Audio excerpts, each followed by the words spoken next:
Olá, bem-vindo ao nosso canal do YouTube.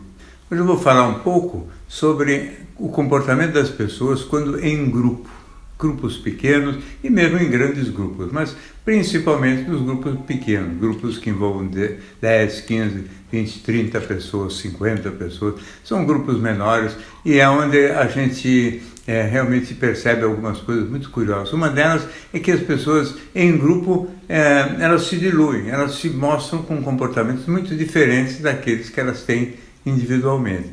Eu vi isso pela primeira vez, ainda mocinho, quando indo de navio para a Europa, na época que eu estive na Inglaterra, né, eu conheci muita gente no navio.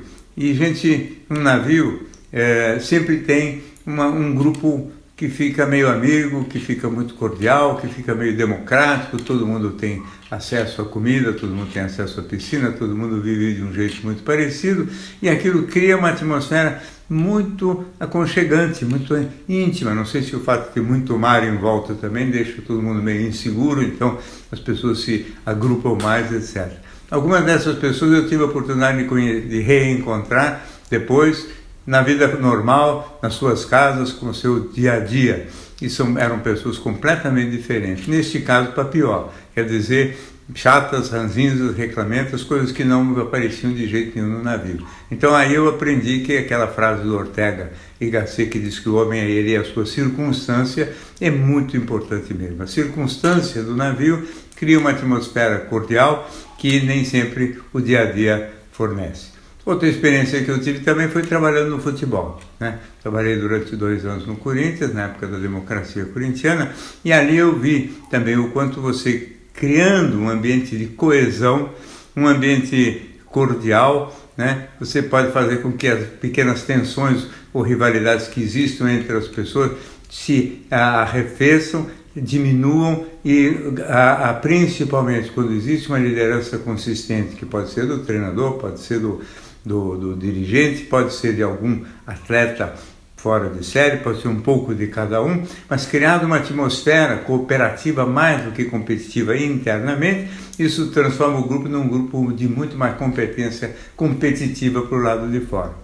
Então são aspectos positivos de grupos, e esses grupos realmente podem, às vezes, melhorar as pessoas serem melhores no grupo, e o lado malévolo, o lado egoísta, o lado mais ciumento, invejoso, ficar para segundo plano. Agora, existem também outros grupos que se formam de maneira inversa.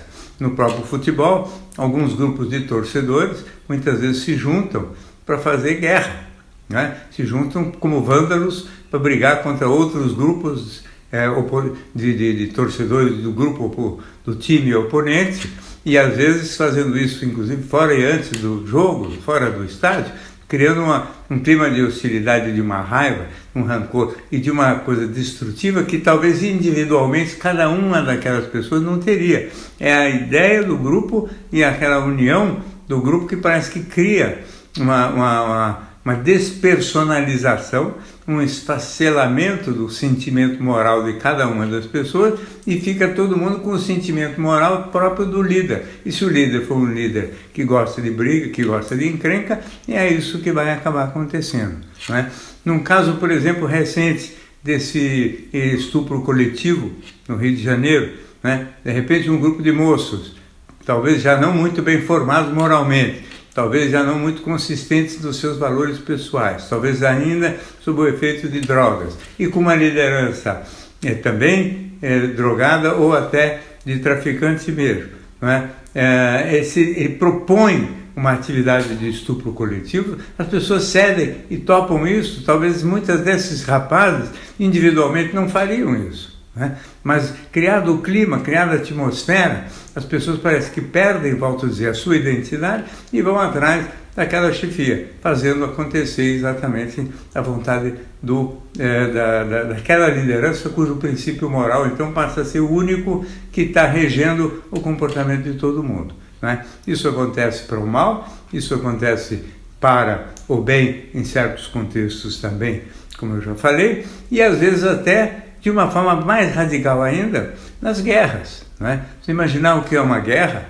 Uma guerra é um momento em que o indivíduo perde totalmente a sua identidade, ele fica diluído como se fosse uma gota d'água no oceano, prontinho para morrer pela pátria. Morrer, coisa que as pessoas têm pavor, né, de morrer, de repente o indivíduo aceita tranquilamente de morrer pela pátria. Então, evidentemente, tudo isso mostra quanto a psicologia humana, quando acoplada a um grupo, pode se modificar completamente e pode, de repente, ter peculiaridades que a gente não imagina. Estudar mais profundamente os assuntos ligados à psicologia grupal ainda é um assunto e é um tema que tem que ser muito desenvolvido.